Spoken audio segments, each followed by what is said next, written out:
పడానికి. ఉగాది నాడు పంచాంగ శ్రవణం చేయాలి, పంచాంగానికి పూజ నిర్వహించాలి అంటారు. ఏంటి గురువుగారు ఈ పంచాంగ శ్రవణ విశిష్టత ఏంటి?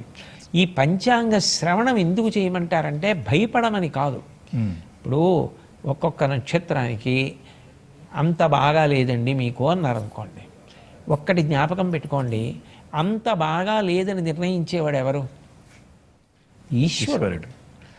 ఆయన మన కంటికి కనపడడు. ఆయన ఏం చేస్తాడు?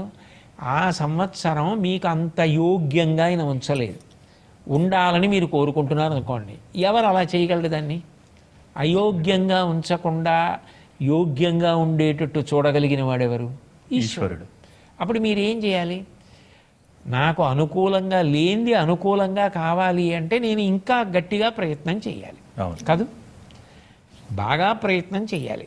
అట్లా ఉపాసన పెంచుకొని ఈశ్వర కృపకు పాత్రులు కండి అని చెప్పడానికే తప్ప భయపడిపోవడానికో నేలపడిపోవడానికో కాదు. అట్లాగే అనుకూలము అన్నారనుకోండి, గాలిలో మేడలు కట్టేయమనో విర్రవీగిపోమ్మనో అది కూడా కాదు. రెండిటి యందు కూడా సమబుద్ధితో కాలము అనుకూలముగా ఉంటే దాన్ని సద్వినియోగం చేసుకోవడం, అనుకూలముగా లేకపోతే తొట్టుపడిపోకుండా నిభాయించుకునే ప్రయత్నం, ఈశ్వరుణ్ణి గట్టిగా ఉపాసన చేసి తెలుసుకోవడం. ఈ ఉగాది పర్వదినాన ప్రేక్షకులకు మీరు ఇచ్చే సందేశం చివరిగా గురుగారు? అందరూ ధార్మికంగా బ్రతికితే ఎవరు ఎవరి జోలికి వెళ్ళరు, అందరూ ప్రశాంతంగా ఉంటారు. అయితే ఆ ధర్మానుష్ఠానానికి నమ్మకం కావాలి, ఆ నమ్మకాన్ని ఈశ్వరుడు ఇవ్వాలి.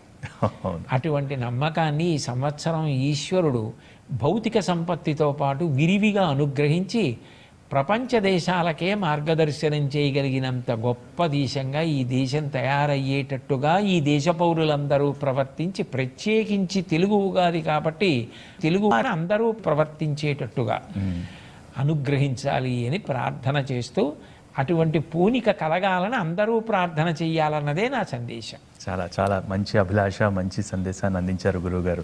నిజంగా ఉగాది పర్వదినాన గురువుని దర్శించుకోవటం, ఆ గురువు ద్వారా కొన్ని జ్ఞాన సంబంధమైన విషయాలను తెలుసుకోవటం ఎంతో అదృష్టంగా భావిస్తూ ఉంటాం. అటువంటి భాగ్యం ఈరోజు ఉగాది పర్వదినాన నాకు దక్కింది. ఈ కార్యక్రమం ద్వారా మరొక్కమారు మీకు నమస్సులు తెలియచేసుకుంటూ, మరొక్కమారు ఉగాది పర్వదిన శుభాకాంక్షలు తెలియచేసుకుంటూ చాలా సంతోషం అండి.